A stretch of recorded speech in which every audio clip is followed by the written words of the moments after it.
Hello, everyone. Welcome to the Hormone Helper podcast. I'm Coach Andrew, your hormone helper from Fit for All Fitness. I personally coach over 1,600 men and women to help better understand their hormones so they can lose weight and get their metabolism back on track. With this podcast, you're going to hear from me and my special guests about everything from metabolism to thyroid to weight loss. And we even talk a little bit of sexy time as we chat to spread more knowledge thick like butter on your hormones. If you're ready to learn, I'm ready to share, so let's do this. And bam, we're back with another episode. I have been loving all of the support and really having a great time creating these podcasts. I can't tell you how many people meet me in person at business or networking meetings, and then they go, hey, you should do radio or podcasting, or like, you should do commercial voices. And I'm like, yeah, now I do. So I appreciate all of you who gave me this gentle little nudge. A little fun fact about me, actually, before we get into today's good stuff. In my early 20s, I was actually a part of a company called Filmcom. I'm not sure if it still exists. Who knows? Well, they did recruitment and searching for young people who looked good enough for TV commercials. So I was approached by somebody at a mall and they told me to apply. And a week later, they did headshots and they sent me out into the world. I have to admit, I wasn't cut out for it, though. I always got a little bit uncomfortable in front of a camera, ironically, and it made me nervous to speak in front of others with specific lines. I do have to say that was a really amazing experience, really, because I personally thrive around other people. I like sharing people's energy, and sharing energy is basically how I live. If I think about it, it's probably why I became a coach in the first place. So what I'm going to do now is I'm going to use my radio quality voice today to talk about how you guys and gals can repair your hormones naturally. Woohoo. Of course, at this time, I'm going to drop just a little bit of a disclaimer before my lawyer chews me out. So make sure you guys, of course, consult a professional before making any changes with your hormones. What I'm giving is just advice about chatting with the tools I use with my clients, blah. Back to the good stuff. I wish that I could say that hormonal repair and recovery was difficult, but it's not. What hormone repair really is complicated. Not difficult, but complicated. The way your body creates, analyzes, and processes hormones day to day is really nothing short of a miracle.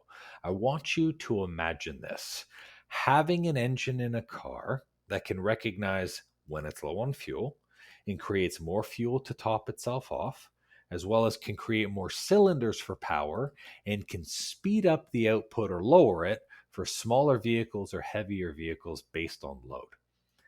Everyone and their mother would buy an engine like that. I know I would. That engine would knock even Elon Musk out of space.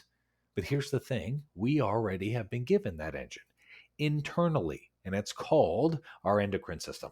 And that's exactly what it does. It does the output, it does the quality, it does the power, all of those things. Mother Nature, evolution, the divine, God, Jesus, whoever, whatever you choose to believe in, it gave us that mechanism that allows us to create our own fuel, build our own muscle, and calculate daily energy expenditure, all without having to consciously think about it. That system, it's incredibly complicated for sure. I mean, there's a lot of moving parts, just like an engine has, except its base functions and purpose are pretty freaking easy to understand and fix, providing, of course, you've been trained on how to fix it. I love using this analogy really for two reasons. One, I used to be a mechanic way back when, so I'm a huge car lover. And two, anybody can fix their own car if they know what the parts do and where they go. But here's the thing with fixing your own car: replacing a part doesn't necessarily mean you know what you're doing or that you're familiar with what the part does. So really, even if you do fix what's wrong right now, chance of that problem coming back is pretty high in a car, and you're still going to not know why that problem happened originally. So this is the endocrine system engine, and this is what we're going to be talking about today: how to repair it. So let's talk about what we need to repair this system naturally, shall we? The first thing that I look for as a coach is really the same thing I used to look at as a mechanic, and that is, what needs repair? It's a great question. After that, it's really a matter of seeing what needs to be maintained, or what can we do to set a schedule, per se, for maintenance. Repairing your hormones That's the complicated part. And that's because, unlike a car, you can't just replace parts in your body that make hormones. You actually have to truly repair it. The replacement, not yet. Probably 30 years from now, I won't have a job because people just do body swaps. But right now, no, it's not a replaceable system. So true repair is like those old school mechanics that would actually take apart a piece like an alternator and clean it up, then get it running the way they should, rather than just throwing the old alternator in the garbage like they do now and putting a new one in. For true repair to happen in the body, we need to see where the repair is needed. And that means we've got to teach you what the parts look like and what they freaking do. So there's 9 main pieces that essentially run your endocrine system. And after each one, I'm going to walk you through kind of what they make and what they're used for. So starting from the top, because only Drake started from the bottom, if you know what I mean. I love it. Your pineal gland, your hypothalamus, and your pituitary gland, those are all inside your brain. So we're literally starting from the top of your body. So all inside your big brain here. Your pituitary gland is right behind your forehead. Your pineal gland is essentially right in the front of the brain and like underneath the pituitary, and then your hypothalamus is on the other side of the brain. So your brain is the center command system of this engine. So think of it like the engine's computer. Essentially, what it's going to do is it's going to read how much or how little a hormone is being made in your body. And then the pituitary gland is reading what signal is correct. So am I reading the right signals? And what is that signal, whether it's high or whether it's low? So the job of those 3 systems in the brain for your endocrine system is to create melatonin for you to use. It's to create growth hormone, and it's to create dopamine and thyroid stimulating hormone. So all of the things that create your thyroid stimulating hormone, all of the growth hormone, and all of the melatonin, those are created by the brain. So essentially, melatonin used for your sleep and your recovery, growth hormone used for your body's growth and development. That's why it's called growth hormone. Dopamine, your feel-good hormone. Yes, everybody likes to hit a dopamine every once in a while. I feel like I live on dopamine. And if dopamine was a drug, I would probably be addicted. It could probably be a drug in the future. Non-related, but the thyroid stimulating hormone, of course, well, it stimulates your thyroid. So anything with follicles, anything to do with your luteinizing hormone, anything to do with your prolactin, these are the hormones that essentially use your thyroid to be able to create all of those other basic ones. That is what is used inside your brain right now. So the main functions of these 3, they're really regulators for your engine. So by regulators, it's about seeing how much is there, how much is lower, and then how do I either increase the amount of hormones that I'm creating, or how do I decrease the amount of hormones that I'm creating? So that is what the brain is for. Now going down the body, we're going to then come across your thyroid gland, which is attached to your neck. And of course, your thymus, which sits between your lungs above your heart, your tiny little heart, it's there. So essentially, your thyroid gland, it's responsible for your kind of temperature control in the engine. So running too hot, too cold, running too fast or too slow. That's essentially what it is and where it sits. And your thymus is basically this little hormone that then disperses or this little sac above your heart that disperses where specifically those hormones go. So these 2 create the thyroxine and the different types of thymosin, which are responsible for essentially breaking down or turning into different hormones.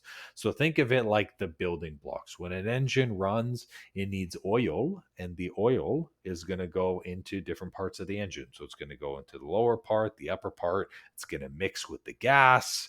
Hopefully it doesn't mix with too much gas, but that's essentially what it is. So these 2 act as the temperature and the speed control of your engine. So with temperature, you don't want an engine running too hot or it'll overheat, okay? Or you don't want it running too cold, otherwise it's not going to run, it'll stall. So the speed is basically how fast or how slow that engine revs. So you have what's called an idle speed in your car, right? You start it, it idles. People look at the dash, probably don't even know what your car idles at, but that's all right. Essentially, you'll see the needle goes up and you're like, oh, my car's on, it's idling, okay? If you have a high idle, it means you use more gas, which means your metabolism's too fast. If you have a low idle, it means you're barely running, you might stall occasionally, and you really have to give it a significant amount of gas to keep it going. So that's what those two are. Now let's move further down this engine here. So now further down is going to be your pancreas, your adrenal glands, and your kidneys. So those are all located close to your hips. So essentially, at that point, once you've read the signals, you've dispersed the hormones, now it's time for the adrenals to manage and your pancreas to manage all of the stressors or all of the outs. So just like your kidneys filter, that's essentially what it's doing. It's filtering any used hormones, any excess hormones, or wherever it has to go. And your adrenal glands then are responsible for the stress management. So these couple, they create adrenaline, they create cortisol, and they create DHEA. So adrenaline, used of course for your fight or flight when you've got to really dig in and dig deep. Cortisol, which is used for your stress, and then DHEA, which is basically used for growth development and the other hormone systems. So these three pieces operate with the load your engine can be put under. So if you put a V8, a big, huge honking engine, you put it in a truck, it could probably tow a lot, right?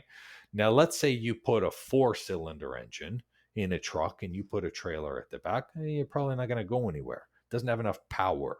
So the amount of load you can put on your engine is basically the amount of stress you can take, the amount of stress you can tolerate to be able to put yourself under. So that is the purpose of that system, for stress management and for operation. Finally, the very end, the very low part of your engine, okay? You've got essentially your gonads, which would be testes for dudes or ovaries for dudettes. You know where they are. I don't have to tell you where your nuts and your ovaries are, hopefully. If you don't know where they are, kids, ask your mom and your dad. Have to talk about the birds and the bees. What a lovely, if this podcast triggers that, I apologize, but I would find it funny.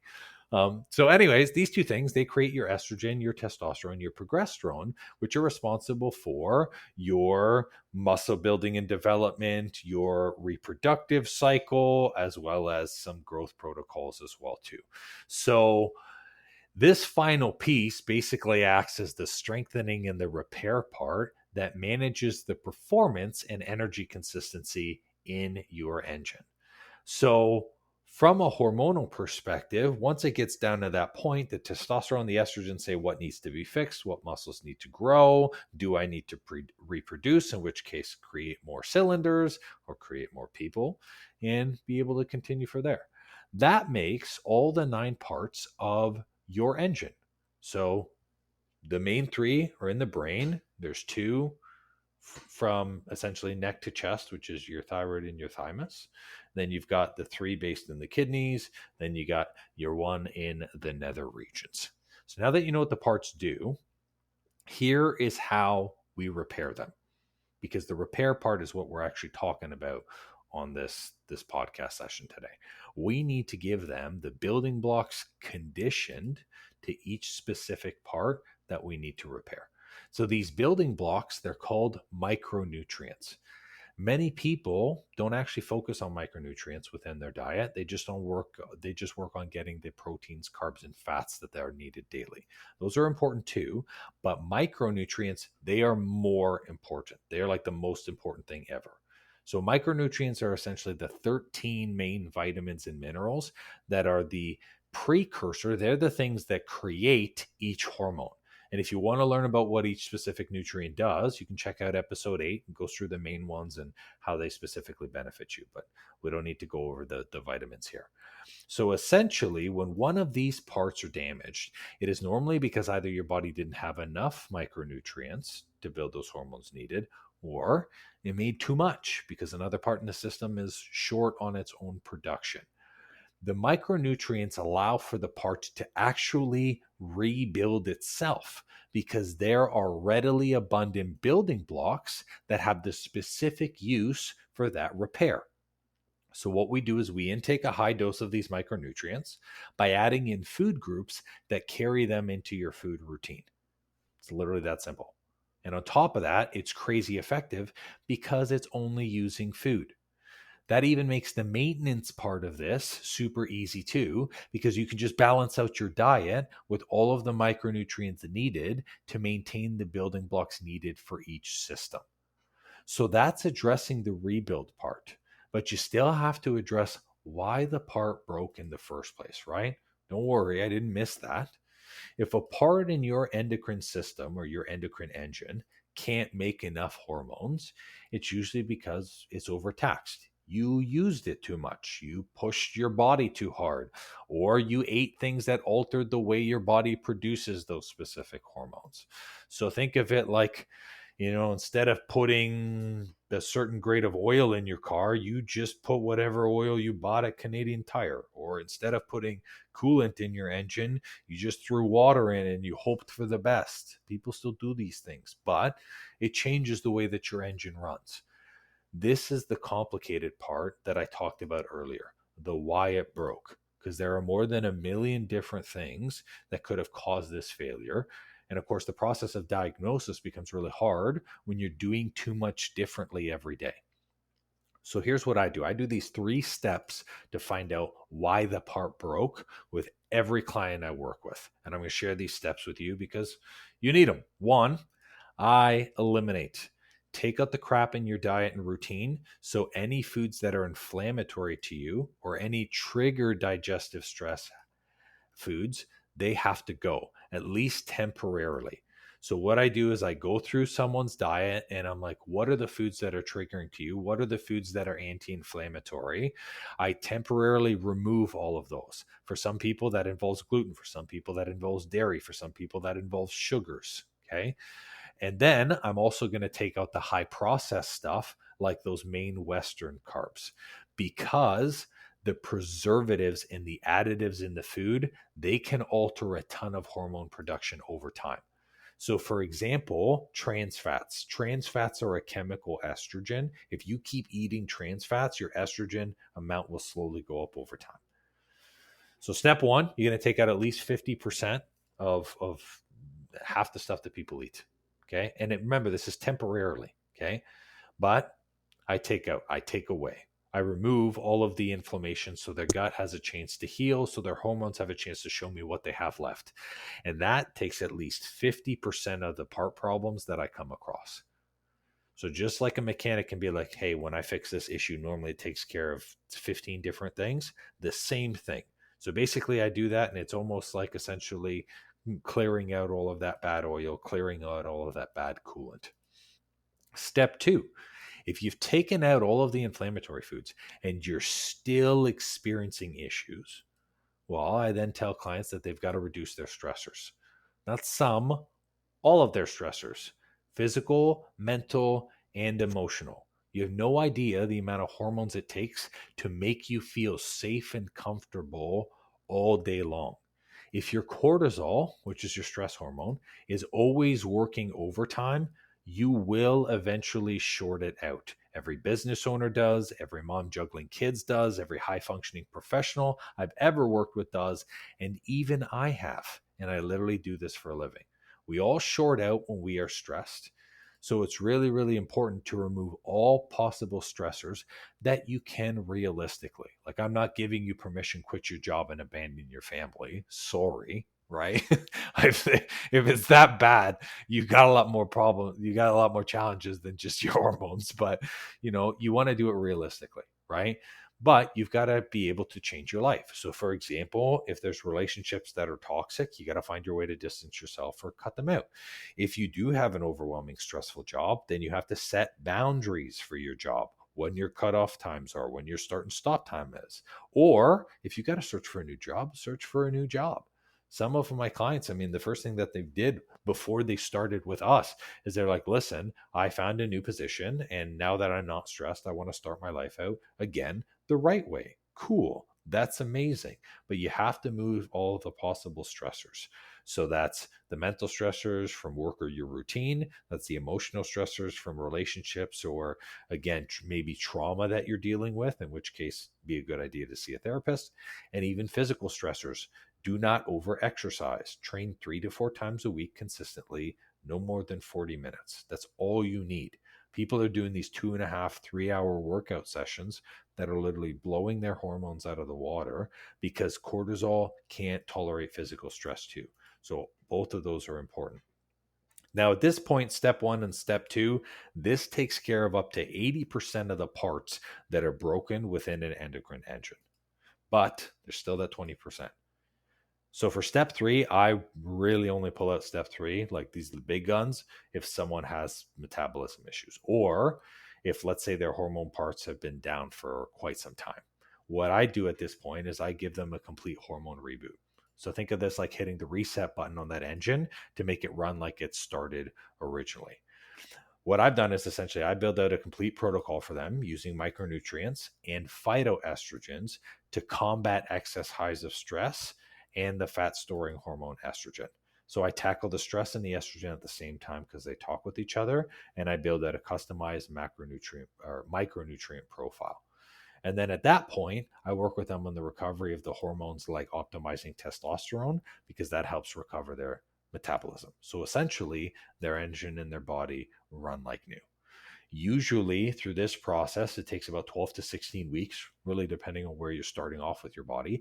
But afterwards, you've got a complete maintenance plan for your system and your engine, and you end up being able to take care of all of it by yourself. So this takes care of the final 20%.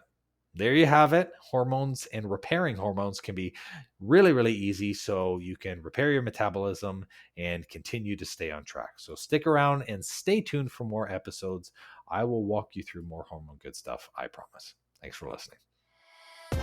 Well, it seems I'm all out of info juice for today. That's all for this episode, and thank you so much for listening. Please leave a raving review for me if you've learned something good, and make sure to subscribe to the podcast so you don't miss an episode. Now, if you're in the mood for some more great content and tools to get your hormones on track, why not check out our free Facebook group and the blog on our site. We do amazing weekly trainings in our group that me and my wife call Tea and Teachings that give good tips for anything hormones and metabolism related. It's also a great community where you get to share your goals and success with like-minded people just like you. I'll make sure to drop both the Facebook group link and the blog link in the show notes for you. Or if you're ambitious like me, the name of the group is Weight Loss and Balanced Hormones. It'll say Fit for All beside it with a picture of me. So come and join us and have more fun.